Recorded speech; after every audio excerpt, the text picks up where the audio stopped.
ভাইপো বাবুর দেখা নাই, তাই পুষ্পা বলেছিল ঝুঁকেগা নেই। পুষ্পা আজকে বলছে আমি পগার পার, আমি নির্বাচনে লড়ছি না। আপনাদের শুধু বলবো এটা তৃণমূলের কৌশল। আপনারা ভাবেন যে জিতে তো গেছি, আমি ভোটটা না দিলেও চলবে। 10 বছর পরে ভোট দেওয়ার স্বাদ পেয়েছেন।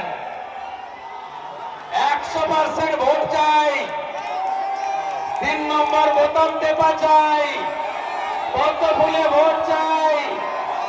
মুখ্যমন্ত্রী আসবে 24-এর পরে, ভোট চালু করবে, হাতে কাজ দেবে, পেটে ভাত দেবে, মাথায় ছাদ দেবে।